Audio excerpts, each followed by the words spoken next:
actually, I don't know, does this lead into the thing that you mentioned before that was your other change of mind?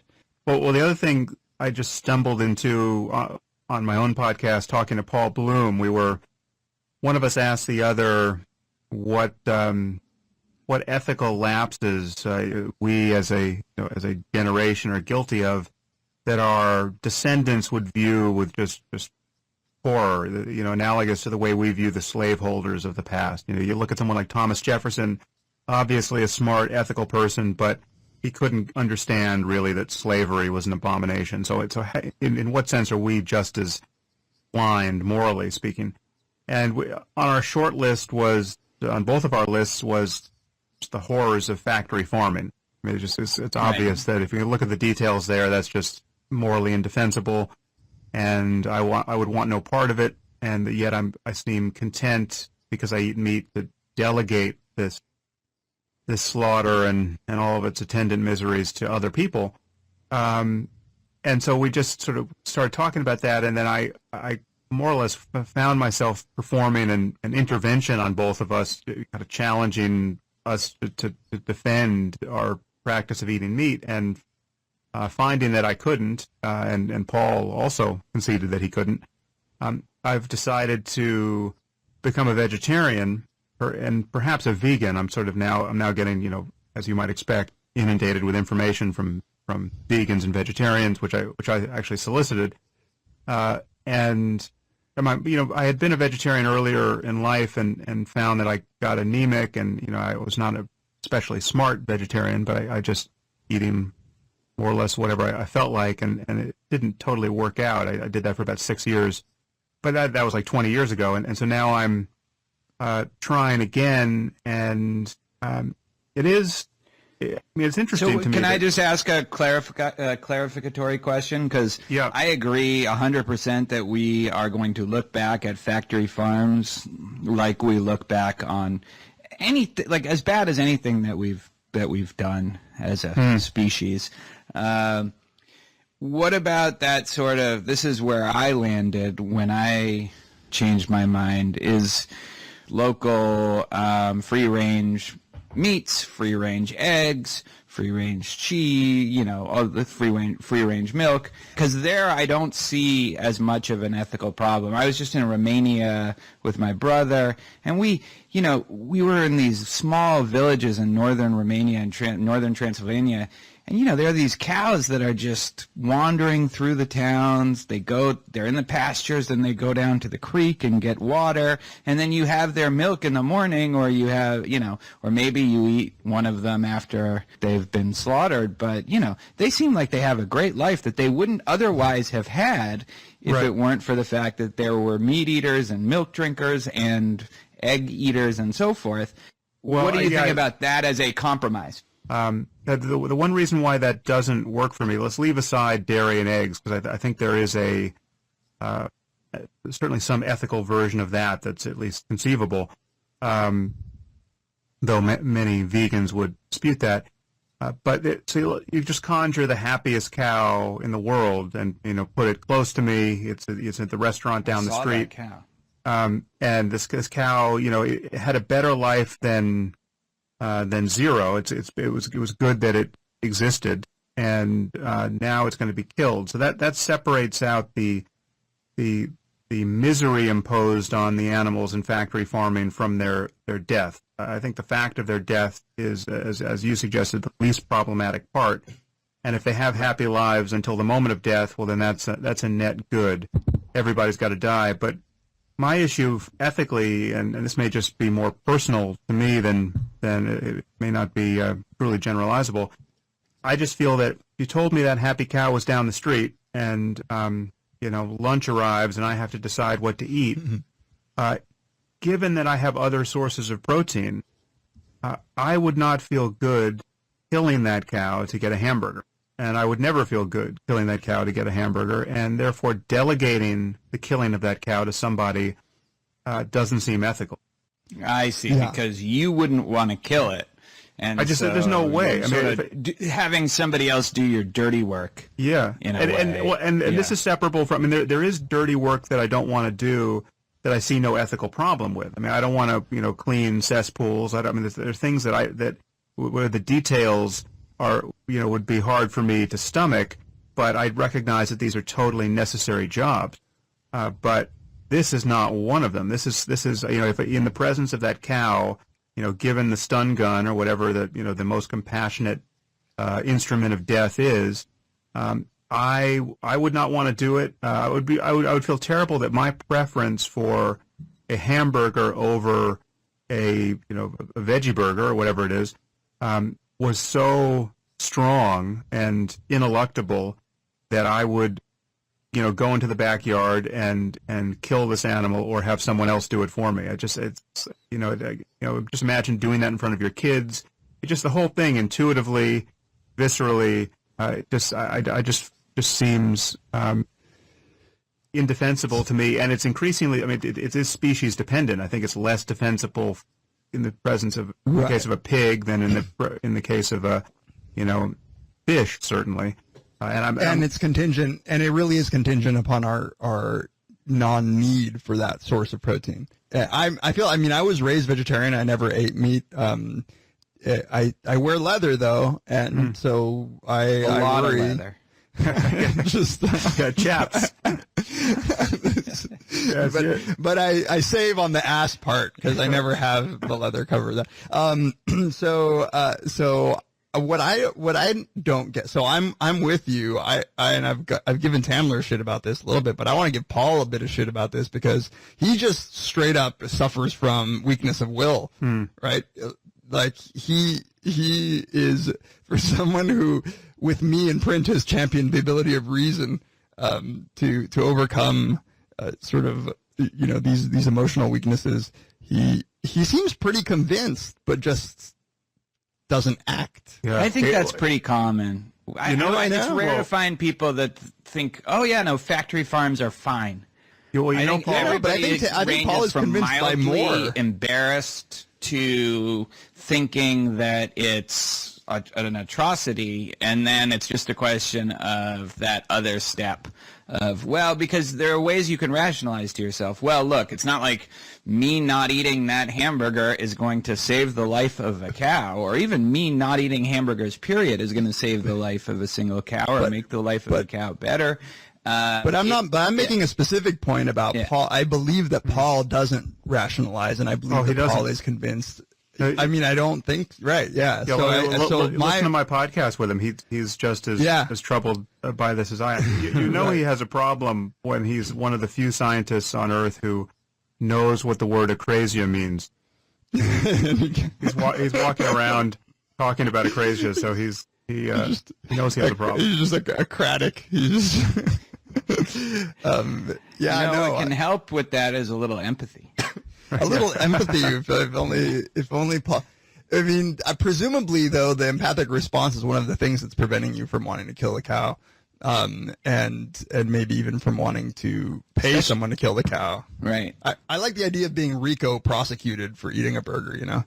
Like you can't. You're just the godfather of like the slaughter. Well, this is an interesting ethical conundrum for me because it's as you know, I've argued for a pretty tight connection between morality and human well-being, but that doesn't mean that it's always tight in real time, and that it's not possible to have sort of local areas of even shocking immorality that are compatible with some kind of psychological well-being, and so I think we're all participating in a system that is ghastly, and yet the fruits of that ghastliness are not really felt by us. I mean, our well-being is not diminished in any kind of reliable way by the fact that we are, in order to get our favorite hamburger, we stand downstream of horrors that we would never countenance if we just took 5 minutes to pay attention to them. and we No, can I live know. our In entire fact, lives like they're that. systematically trying to conceal it from us. You know, there are all these ag-gag laws where people are trying to, especially state legislatures in like Iowa or something, where factory farming is big business. They try to pass laws that prevent people from just videotaping what goes on. I mean, I think if everyone just had to watch an hour video of what goes on in a pig farm, a chicken farm, a dairy farm, you know, some of the worst suffering that we impose on the animals, I think it wouldn't. Some people would just shrug their shoulders, but it would be a lot harder to take that acratic, you know, weakness of will route after that. I think a lot of other people would be, at the very least, a lot more motivated to seek out non-factory farmed or to vote against, you know, or to vote for measures that try to ban crates, but they know that, and they know that's a danger, and so they try to stop it. And that's the thing that, like, it makes me so angry to even think about the fact that they just want us to not know what's actually going on. But Tamler, are you convinced in the way that Sam is that even the non-factory farming poses this ethical problem? No, I'm not. I mean, I'll be honest. Yeah, I think that, you know, the arguments against that move me more are more that, you know, if everybody did that, it would become very expensive to have meat, and therefore, you know, restricted maybe to like a high really rich SES. people. Yeah, really rich people would be the only people who could afford meat. Wait, isn't that what non-factory farming is doing? Like local and organic? Yeah, it's much more expensive, but it would be even more expensive if that was the only meat you could get. Right. So Tamler is more if worried. we just banned factory farms, which I would do right now if I was Philosophy King. No more factory farms. Yeah. That's done.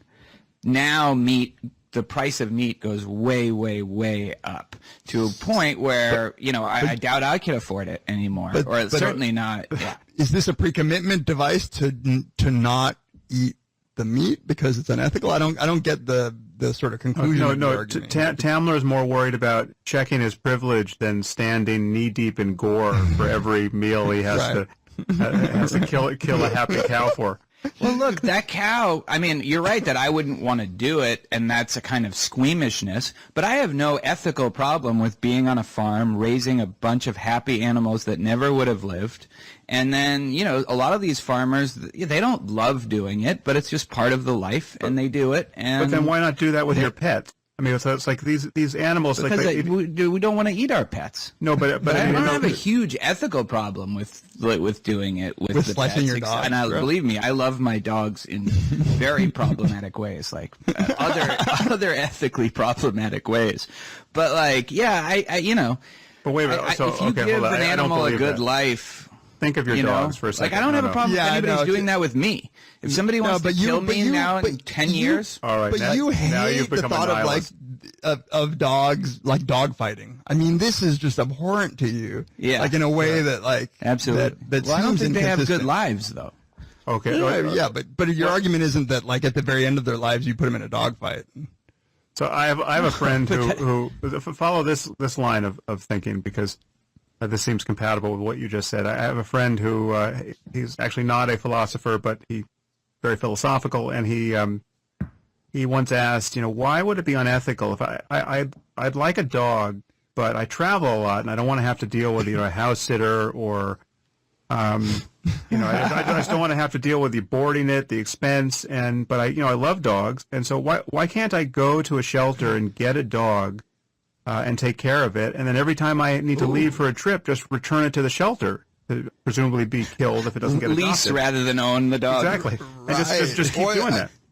Just do that all the time. Or you could just have a little incinerator. You wouldn't even have to go, like, save you the trip to the. So now, what's wrong with that? I had an answer for this. Is there anything wrong with that, or is this totally kosher behavior? Well, no. Putting a dog in an incinerator because you don't feel like boarding it. No. Bring it back to the shelter. It's like you get the dog from the shelter, you take it home, you love it, you're there, you got it for a month, it's your dog. Everybody meet my dog, and then you got a trip to Wyoming to ski or whatever. And so then you bring the dog, you dump the dog back at the shelter, and really don't worry about what happens to it. It had a Is better it a month anyway. no-kill shelter? No. It is a kill shelter. It's just maybe it'll be rescued by somebody else. You saved it. You gave it happiness for a little longer than it would have otherwise had. Yeah. I mean, look, But you do that continuously. it's a weird question because I don't think anybody would do that. It's a great question. It is a great question. But no. It's fine. It's a good question. I'm just saying that, like, if I have a problem with that, it's more a kind of virtue ethics problem with it. Like, what kind of person would do that more than I agree. That's like, from the I can see from a utilitarian standpoint, hey, look, you gave the dog an extra month of. It's like Make-A-Wish Foundation for a dog. It's what a bum deal to live with Tamler is the You last want to read wish. the fine print on that wish. No, I agree. I have made a lot of dogs who wouldn't otherwise be happy. I agree, but it says something Blissfully. about you as a person that you're capable of delimiting your experience of empathy and bonding with this pet in such a way that will allow you to just keep dumping it effectively into an incinerator and getting a new one every time you take a trip. It is sort of psychopathic behavior from the point of view of anyone who's had the experience of loving a pet, Right. as you have. Right. Now, I'm saying that if we make these cows or farm animals sufficiently happy, they have sufficiently good lives, that begins, I think, in the limit to look like keeping them as pet. Now, it's not. I'm not saying that there would necessarily be no difference, but it begins to look like, we are really looking out for their interests. We're concerned with their well-being. We're living in proximity with them, and then you have to look more closely at the decision to go over there with a stun gun and suddenly turn your backyard into an abattoir because you felt like inviting people over for steak. And Maybe your notion of what a virtuous person would be now would change as well. Right. I mean, it does depend, I think, on the relationship you have with the animal. I mean, if your cows are happy cows that have all the room, but they pretty much kind of live their own lives, dogs are the thing. There's no the curfew. dogs, we have a very special relationship with dogs. They're an intimate part of your lives if you have them, and so it's a different relationship than you would have with a pig or a goat. I don't know about a pig. A pig might be more similar, actually. Well, to pigs a dog. arguably are even smarter than dogs, as is rumored. But what you're just describing is a bandwidth problem. That's just a time problem. If I had more time, I'd have a relationship to everything and everyone. So it's just the issues. You don't have time to hang out with your cows because you've already got dogs and then you've got a job. But that is just a contingency that I think doesn't from have a virtue much ethical ethics weight. Perspective, it does depend on your relationship with that thing. Right, but then there are certain people who would be perfectly okay, sort of, having dogs and killing them, and but I'm also saying that if you were super virtuous, you could extract all the meaning of all the ethical content of a relationship in a very brief meeting with the animal. In fact, during this brief span of time it would take to decide whether or not you wanted to kill it and cook it. Right. So you go out into the yard. That's probably true. So are you convinced? No. So did Sam convince my daughter had this just from seeing cows separated from calves in Costa Rica. When you were there, Dave, that trip, that she saw these cows being separated from their calves on the road, and these are probably cows that have good lives relative to American cows, and she was a big meat eater at that point, loved rare steaks and stuff. She just stopped and hasn't eaten it since. So I think that's a good way of entry, and I think it is sort of like, it has to do with the kind of personal connection. I definitely have. I see what you're saying, and a big part of me. I think really it'll be a question of just sort of behavioral economics and nudges to get people to make vegetarianism much easier, and that to me is the big problem. It's getting people to move, as Tamler was saying. Many people who reflect on this probably, right. Well, also synthetic meat. One nudge is having a daughter that doesn't eat meat. because Right. then that like limits my choices. That's a great nudge, actually. Yeah. Well, that's why my mom was raised, in a fairly rural environment and just was grossed out and and just stopped. And so I was raised with no meat, so it poses no temptation. What about So fish? Do you Sam? eat fish? Do you eat fish, David? I don't. I don't. My mom I do. was sort of disgusted by all animal products, and so we didn't even really we didn't have eggs. She used milk because of a scientific belief that was a source of calcium for us when we were growing up. But no, I wish I ate fish because I do actually believe that they might not have the sort of nervous system that I would consider suffering, and that they are healthy for you. Yeah, well, actually, But I just can't stomach them. that's another conversation. I would like to do a kind of proper taxonomy of the plausible emergence of qualia and consciousness and suffering. Right, like biogenically. octopus. Yeah. I mean, so, like octopus, we know they're pretty damn intelligent. They That's probably like killing are. that's like killing a small child. Yeah. They're really, Yeah. really smart.